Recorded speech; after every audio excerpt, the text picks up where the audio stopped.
for lofted shots and bunker shots, ball forward, square.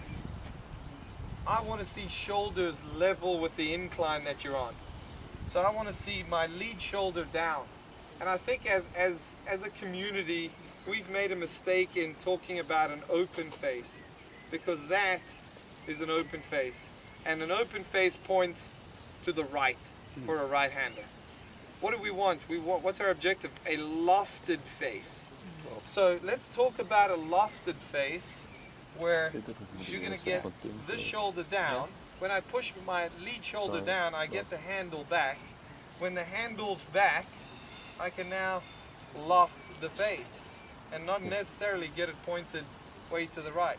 Let's loft that face. Hands should feel like they're back a little bit. My weight is well left, my stance is wider, and that way. No. Didn't flinch. They were very safe. We trusted you, Andrew. Want to see one? I can do this. I'll take a couple in case I get the first one so good. Here we go. So we're going to go over the bunker full of red tip. So weights left, balls forward. I like to say to people, a bottle of water. Can you balance a bottle of water over here? Perhaps you would say a cup of tea. Could you balance a cup of tea on that face? And that's what you're looking for. In the bunker, I'll get people when they're standing in here, do this. Just lay the face on the ground and then take your grip. And that'll really get the face lofted up. Okay? So, whoa. They're tight. It's been a while. Okay? Lofted face. I'm going to go and see what we can do. I'm going to try to feel some more loft as I open it up. Loft working. Did anyone get that? Yes. I see like 30 cameras. Anyone got a tea? A cup of tea. A cup of tea. Here we go. There we go. You normally wouldn't, I mean, you don't need to hit this shot that high, and certainly the grass and slime on the face helped it go up a tremendous amount. But just for illustration's sake, tell you what, it is kind of scary, Neil. Lots of loft, handle back, open it more as I go back.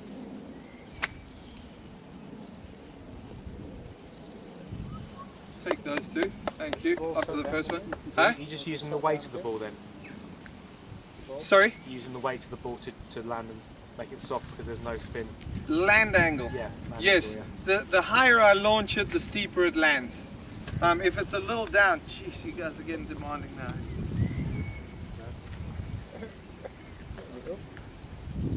Just throw it on there. Woof, there's not much underneath that. Okay, so here, I can feel that I've pushed this down a little too far. So I've got to try to figure out how to get my way around it, okay? I've pushed it down a little too far, but what I'm going to do instead of figure my way around it is I'm going to ensure that the club really gets down into the dirt, okay? Into the dirt underneath this. I'm going to really, essentially I'm going to play this just like a bunker shot.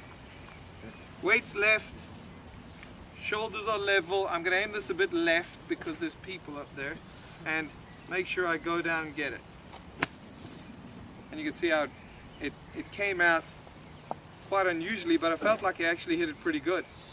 I didn't get any club on that ball. That was just grass, almost like I hit a shot with a head cover on, and it came out of there okay. But I got the club underneath the golf ball, and that's what I was shooting for. Do we flip us a couple more there, Sam? Thank you. Okay, I've got to ask this question to this group. Who's the best football player in the world? Messi. Robin. Robin, get these orange guys. Get these orange guys out of here. He's a flopper. He's flopping against Mexico.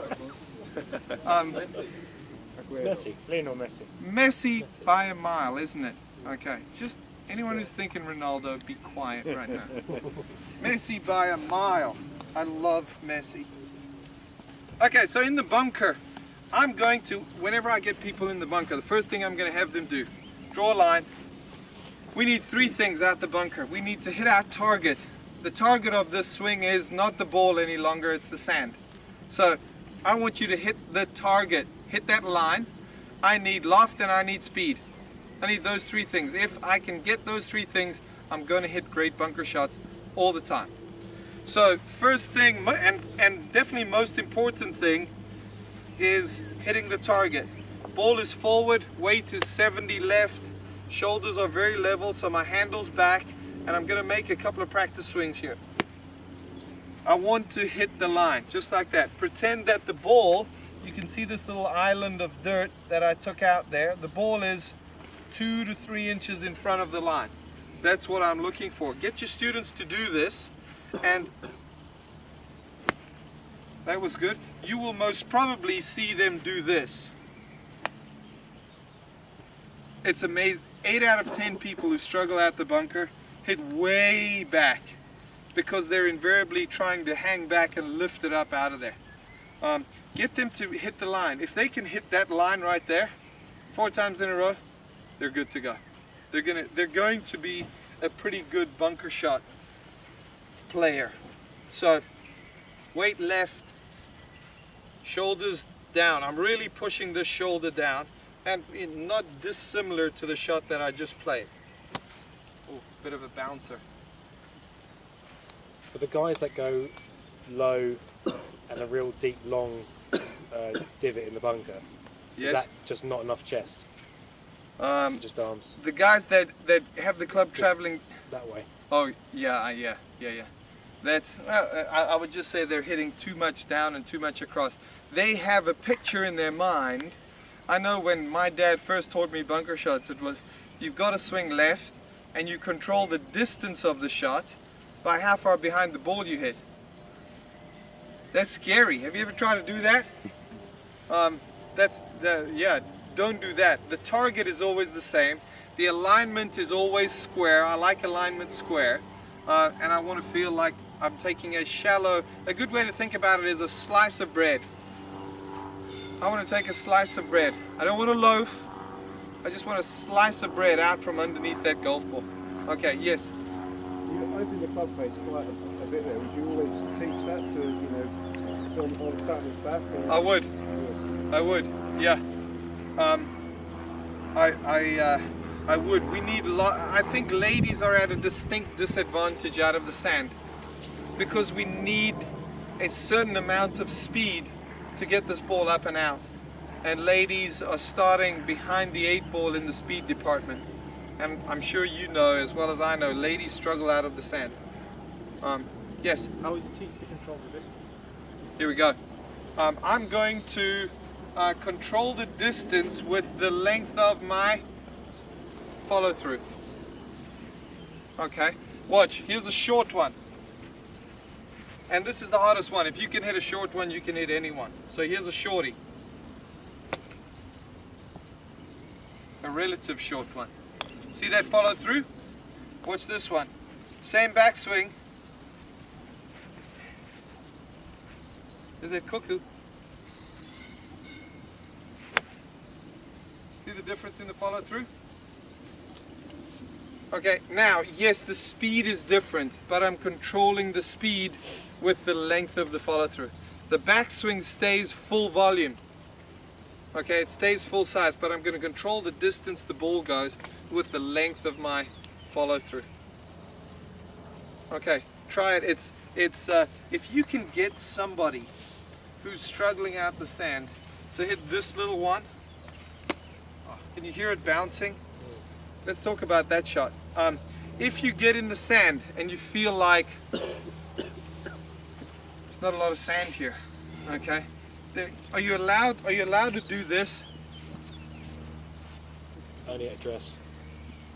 Yeah, you're not allowed to go. You're certainly not allowed to go this way. But there's nothing against taking a stroll. Let's check this out. You know, walk around here. We're checking out the sand, and I'm just feeling it and looking at the lie. And okay, it doesn't feel like there's a lot of sand in here. So now I've got to play this quite differently, because if I get the club skimming into the sand, that hard pan's going to bounce it up just a fraction, and it's going to tangent up into the middle of the golf ball. Okay, and it's going to zing. The do you guys have Dos Equis beer over here? Mexican beer. We get it in America. Hey? That sounds good. I'm gonna have a couple. We have this commercial series. He's known as the most interesting man in the world, and it's pretty cool. And they've made this poster. Some golfers have made this poster, and it says, picture of this guy, and it says, "I don't always hit my sand wedge 170 yards, but when I do, it's from a greenside bunker." And you know, we want to avoid the club kind of skimming off of that hard pan up into the golf ball. So I like to, at address, let's say that line is my target, the ball is a little bit in front of that, I'm going to get the ball more back in my stance. A way to think about it is you're going to get your head in front of the golf ball. Your weight is still left, your face is still a little bit open, and you really want to feel like we're going to get the angle of attack much steeper, so that you can get the club down into that hard packed layer of sand. It can get in there, it's not going to get down very far, but we've got it almost like that lie up had at the end there, where I had to get the club down underneath the golf ball. By getting your head in front of the ball, you can get a lot more aggressive with your angle of attack here. And thank you. Get some of the sand out of here. Okay, that's pretty hard pan. So here we go. Still got that face open, but I'm really gonna pile down onto this.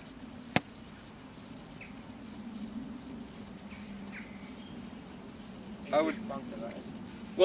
was just looking at the club. It's 14 degrees of bounce and 56 degrees of loft. I think I've got a 5808.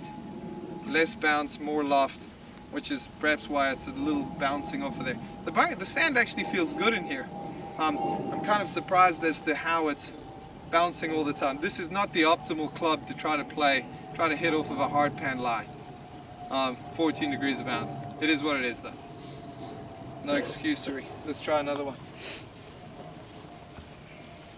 Andrew is somebody who was probably less skilled, higher handicapper. Yeah. Doesn't have the feel, the hands. Yeah. To be able to play it that way. If you play more loft, squarer face, a little bit more standard technique on that kind of line. Get the leading edge in that way a little bit more. You've got to be going down. You've got to be going strong down on this shot. That's the message that we need to get across is you may go face not as much open, but I would still set up and try to have them play it the same way. High handicappers can chop the head off a snake, you know, just chop that thing. They're pretty good at doing that. That might be why they're a high handicapper. Just paint them that picture of you gotta smash this wood down here, you know, break that wooden table or whatever. See if I can get one close. Thought I saw someone backing up over there. Makes me nervous. Okay, hard pan, Andrew, high to low here. That's better. Okay, we just